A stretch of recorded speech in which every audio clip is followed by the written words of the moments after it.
Bismillahirrahmanirrahim. Assalamualaikum warahmatullahi wabarakatuh. Bismillahirrahmanirrahim. Allahumma salli ala Sayyidina Muhammadin al-Fatihi lima ughliqa wal khatimi lima sabaqa wa nasiril haqqi bil haqqi al hadila siratikal mustaqim wa sallallahu alaihi wa ala alihi wa sahbihi haqqa qadrihi wa miqdaril azim.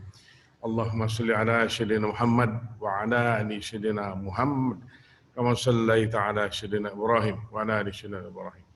Wa barik ala Sayyidina Muhammad wa ala ali Sayyidina Muhammad kama barakta ala Sayyidina Ibrahim wa ala ali Sayyidina Ibrahim fil alamina innaka Hamidum Majid.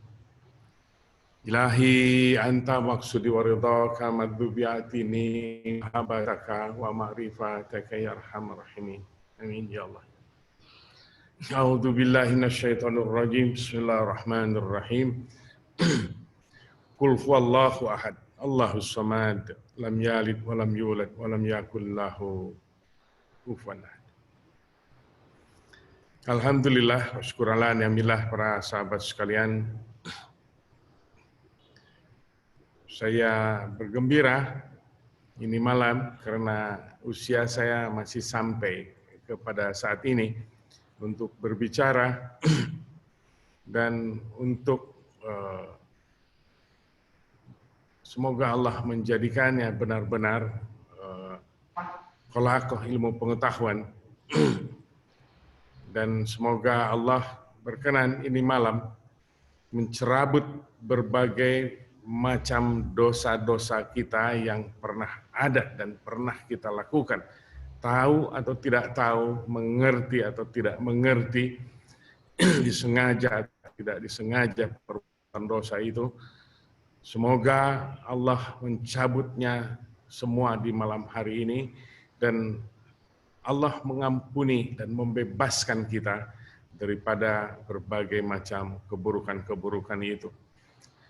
Dan sehingga kita berharap nanti di akhirat Allah telah membersihkannya semuanya, menghapusnya semuanya, dan memaafkannya. Lalu Allah menggantinya kalau kita ada perbuatan-perbuatan baik. Semoga Allah memberikan kepada kita semuanya sesuatu yang indah di akhirat nanti.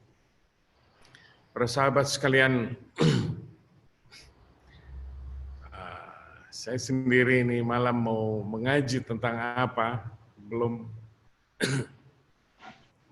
terfikir-fikir, tetapi baiknya mungkin kita lanjutkan pengajian kemarin tentang seluk-beluk kemunafikan. Karena itu adalah banyak, seperti yang saya katakan di minggu lalu, banyak yang tidak diketahui, banyak yang tidak terasa oleh kita, banyak yang di luar pengetahuan kita karena kebodohan dan karena tertutup oleh berbagai macam penyakit-penyakit hati kita, keburukan-keburukan yang ada di dalam hati, sehingga kita tidak sadar kalau itu sebuah kemunafikan. Semoga Allah mengampuni kita semuanya. Para sahabat sekalian, sepakatlah sudah para pejalan di jalan tasawuf ini, peribadatan itu yang diutamakan adalah meneliti tentang kejahatan diri. Akan tetapi di masa lalu, di masa kita baru berangkat, kita beragama Islam ini, kita banyak tertarik dan banyak gemar kepada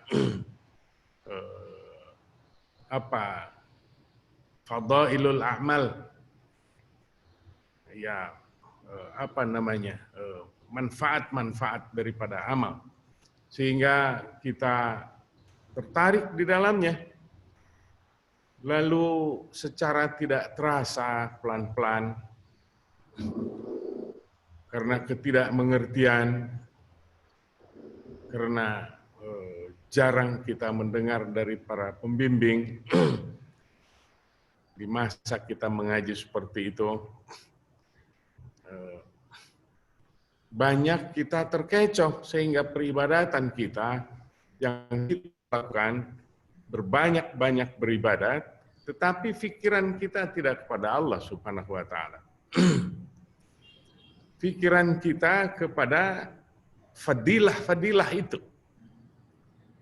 Pikiran kita kepada apa-apa yang menyenangkan batiniah kita, dan sehingga kita bekerja beribadat kepada Allah Subhanahu wa Ta'ala untuk menyenangkan diri sendiri, bukan keberbaktian kepada Allah Subhanahu wa Ta'ala secara total. Padahal hakikatnya tahu tidak tahu, mengerti tidak mengerti, banyak kita beribadat tidak ditujukan pun ke arah itu. Asal kita tahu saja bahwa ini adalah amalan-amalan baik. Pahala-pahala itu tidak akan hilang karena kita kerjakan. Malah pikiran kita semua dibaca, semua dilakukan peribadatan kita hanya kepada Allah Subhanahu wa Ta'ala. Tidak untuk amal-amal yang menyenangkan harapan-harapan kita, angan-angan kita. Jadi jelaslah sudah, kadar keikhlasan ini harus dibarengi dengan ilmu. Ilmu yang paling banyak diperhatikan oleh para pejalan atau para mutasawwif, orang-orang yang hidup di jalan tasawuf ini, ilmu tentang seluk-beluk kejahatan hati. Itu justru yang diperhatikan. Di masa lalu kita pernah mengaji tentang sahabat Nabi yang khusus, yaitu Hudzaifah al-Yamani radhiyallahu anhu. Itu Syekh Hasan Basri masih belia. Tetapi beliau banyaklah mengikuti di dalam sejarah itu dengan Hudzaifah al-Yamani ini. Ternyata Hudzaifah al-Yamani ini radhiyallahu anhu sering banyak ditanya oleh sahabat-sahabat yang lain. Ya Hudzaifah, katanya, bagaimana engkau banyak berbicara sesuatu yang orang lain tidak pernah berbicara, dan aku tidak pernah mendengarnya daripada orang lain. Begitu juga hal yang seperti itu ditanyakan juga kepada Syekh Hasan Basri juga. Ini di masa lalu kita pernah mengaji tentang ini. Ditanya juga. Kalau kata Syekh Hasan Basri, aku mengambilnya dari Hudzaifah. Lalu orang banyak bertanya kepada Hudzaifah al-Yamani radhiyallahu anhu. Ya Hudzaifah, dari mana engkau mengambilnya? Kata Hudzaifah, aku mengambilnya dari Rasulullah sallallahu alaihi wasallam. Karena dikala aku berdekat dengan Rasulullah. Jadi Hudzaifah al-Yamani ini, beliau salah seorang sahabat-sahabat terdekat yang tinggal di Raudhah. Tinggal di Raudhah. Jadi langsung mengaji kepada Rasulullah. Lalu memang setelah beliau ditanya seperti itu, aku mengambilnya dari Rasulullah. Aku diberi ilmu pengetahuan yang khusus oleh Rasulullah. Karena setiap orang lain berbicara tentang fadilah amal-amal. Bagaimana kalau mengerjakan begini? Bagaimana pahalanya? Kalau aku begini dan begitu, seperti apa gerangan pahala yang diberikan oleh Allah Subhanahu wa taala. Kata Hudzaifah, aku tidak bertanya yang seperti itu. Karena aku ingin mengetahui tentang kejahatan. Bila aku tidak tahu tentang kejahatan, maka aku tidak tahu tentang kebaikan. Sehingga aku banyak bertanya kepada Rasulullah tentang rusaknya amal. Tentang kemunafikan. Inilah dia yang dikejar. Dan setelah itu, hingga sampai sekarang, para pejalan mutasawwif memperhatikan khususnya ulama-ulama ahli akhirat. Ahli yang memikirkan saja tentang akhirat dan memandang ringan isi dunia ini. Beliau-beliau sepakat seluruhnya berjalan di jalan memperhatikan tentang makomat. Di dalam hatinya, gerakan-gerakan kejahatan yang akan merusak berbagai macam amal. Terus diperhatikan tentang kejahatan-kejahatan hati. Karena patokan agama ini adalah urusannya kesucian dan kebersihan hati. Sehingga dunia ini menjadi aman. Dunia ini menjadi indah apabila diinjak oleh orang-orang yang membawa hati yang bersih dan membawa kecintaan kepada Allah Subhanahu wa taala dan tiada kebencian kepada orang lain. Tiada merasa merendahkan. Tiada ingin mencoba-coba orang lain. Maka seluruh jenis-jenis kejahatan dan ghaflah hatinya kepada Allah Subhanahu wa taala itu adalah menjadi perhatian bagi orang-orang yang berjalan di jalan tasawuf ini. Para sahabat sekalian, kejahatan itulah yang ditilik.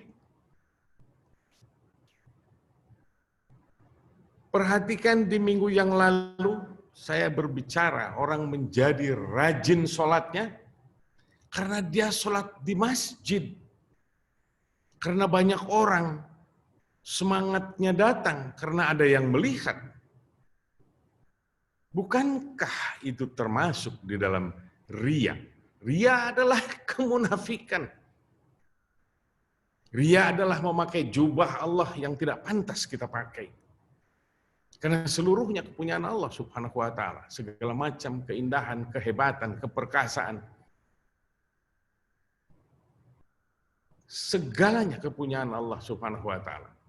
Kita ini makhluk kecil yang hanya diperintahkan beribadat dan patuh di dalamnya.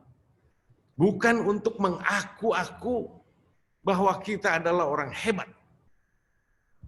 Para sahabat sekalian, wahai sahabat yang saya cintai. Rendah derajat kita kalau kita mengaku-ngaku sesuatu. Bukan hebat, malah dia terhina di hadapan Allah Subhanahu wa taala. Para sahabat sekalian, kejahatan-kejahatan yang diutamakan, dilihat, ditilik, termasuk gerakan-gerakan secara detail yang mengandung berbagai macam kejahatan-kejahatan hati, itu adalah kemunafikan, karena itu penyakit hati kita. Lalu kita sering menggantinya dengan kemunafikan. Akan tetapi para sahabat sekalian, saya sering dengungkan, dawamu zikri wa dawamun ubudiyah. Itu adalah obat paling utama agar kita tidak ghaflah lagi, tidak lalai kita hidup di atas dunia. Yang paling susah peribadatan itu adalah menghindari berbagai macam kejahatan. Bukan amal-amal yang dianjurkan. Saya katakan, Di bulan puasa anak kecil kering bibirnya, semua berpuasa. Belajar berpuasa, usia berapa tahun? 10 tahun, di bawah 10 tahun. Sholat Jumat penuh. Karena itu ibadah yang mudah kita lakukan. Itu pun ibadah mudah. Masih banyak orang yang tidak mau dan ibadahnya itu berkeluh kesah. Karena kemalasan. Ibadah yang paling mudah saja malas. Mengapa disebut paling mudah? Karena anak kecil pun melakukannya. Dan semua orang bergerak memenuhi kewajiban yang dianjurkan. Tetapi para sahabat, di atas peribadatan itu ada kejahatan-kejahatan. Dan tahukah sesungguhnya hakikat kita beribadat? Untuk menjauhkan kejahatan, anil fahsya'i wal munkar. Bukan kita beribadat tetapi sifat kita tidak berubah. Kita menelikung orang lain. Kita tega berbuat khianat kepada orang lain. Itu kekejian para sahabat sekalian. Perhatikan Syekh Abdul Qadir Jilani menganjurkan yang pertama adalah patuh mengerjakan ibadat. Yang pertama, kata Syekh Abdul Qadir Jilani. Yang kedua, menjauhi kejahatan-kejahatan. Yang ketiga, berserah total kepada Allah Subhanahu wa taala. Berserah total ini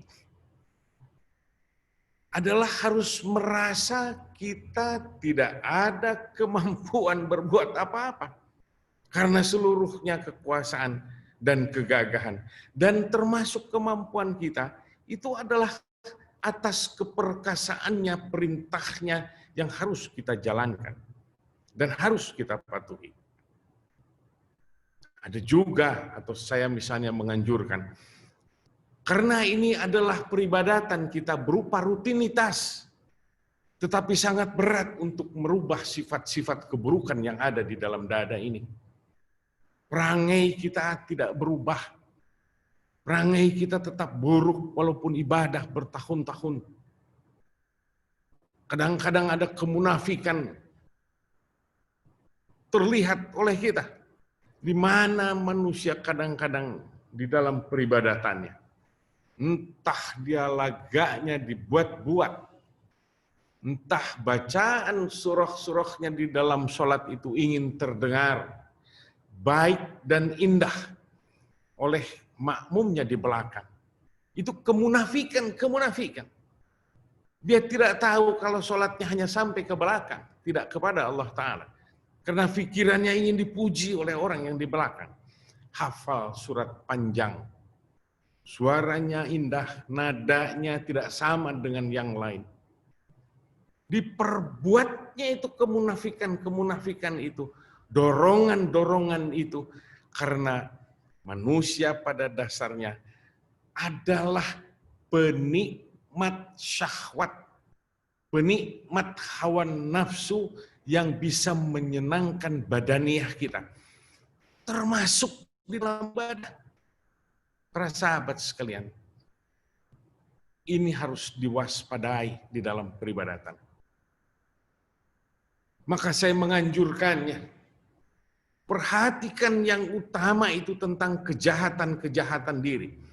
Gerakan-gerakan hati kita di dalam keadaan biasa, di dalam kita berinteraksi dengan manusia lain, di dalam kita kebergaulan, di dalam beribadat, termasuk di dalam kesendirian kita.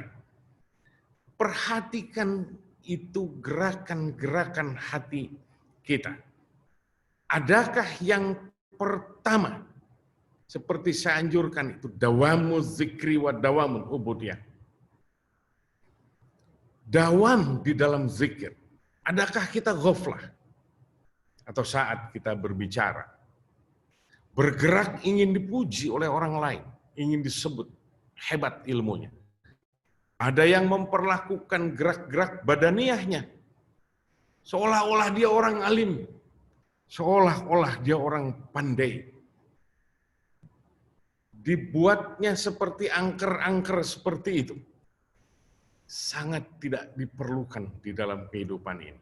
Serahkan keseluruhannya kepada Allah Subhanahu wa taala. Terkecuali Allah yang membuatnya seperti itu. Bukan dibuat-buat. Karena itu adalah termasuk juga kesenangan badania. Termasuk juga syahwat karena kita ingin diakui oleh orang lain. Lalu setelah kita memperhatikan kejahatan-kejahatan diri. Karena semua perbuatan kebaikan dan kebenaran di sisi yang lain daripada kejahatan. Kejahatan adalah pakaian kita, manusia semuanya. Lalai juga pakaian kita. Kelemahan adalah pakaian kita. Kita tidak berkemampuan mengerjakan kebenaran. Adapun kebenaran barang sejenak. Kebenaran itu pahit kita rasakan kadang-kadang. Kalau berdiri di atasnya, gentar kita. Dan tidak pandai berdiri di dalam kebenaran dan kebaikan.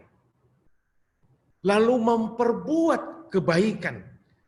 Betapa sulitnya para sahabat sekalian. Karena kita harus mujahadah.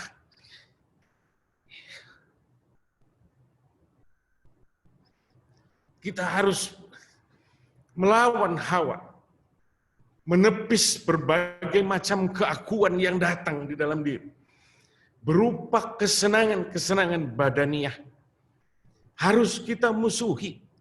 Bahwa kita harus berdekat dengan Allah Ta'ala. Karena semua musnah. Kullu man 'alaiha fan. Tinggal Allah saja yang ada. Wa yabqa wajhu rabbika dzul jalali wal ikram. Hanya zat Allah semua yang tidak akan pernah berubah dan tetap ada. Dan keagungannya itu sangat tetap dan tidak akan pernah hilang. Kita semua akan musnah.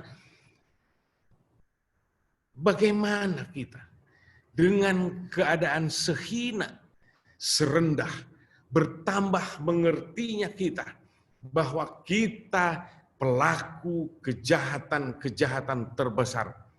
Dan pelaku peribadatan yang tidak pandai di atas dunia ini. Karena kekotoran-kekotoran hati kita.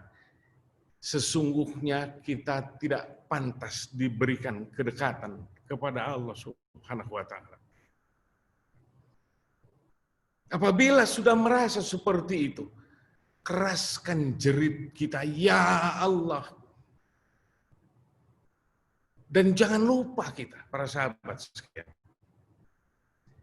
Kita seperti ini, kita mengikuti jalan yang ditebar oleh Rasulullah Sallallahu Alaihi Wasallam. Berpegang teguhlah di sana. Lalu kita ucapkan di dalam dada, Sallallahu ala Muhammad, Sallallahu ala Muhammad, Sallallahu ala Muhammad. Agar kita dengan segala ketidakmampuan bekerja menepis kejahatan-kejahatan berupa kemunafikan-kemunafikan. Kita berharap dengan banyak berselawat, banyak berdoa untuk Nabi kita. Semoga di akhirat kita diberikan syafaat. Lalu kita memasang rasa hormat kepada guru-guru kita. Karena syafaat itu dipegang, ada 3 kriteria. Yasfa'u yaumal qiyamatil anbiya, summa ulama, summa suhada. Yang bisa memberikan syafaat nanti di yaumil qiyamah itu, para nabi, para ulama, dan para syuhada. Kita ini golongan rendah Kita ini golongan manusia pendosa yang tidak berguna hidup di alam semesta ini. Maka cepat ambil, cepat berdekat kepada para ulama.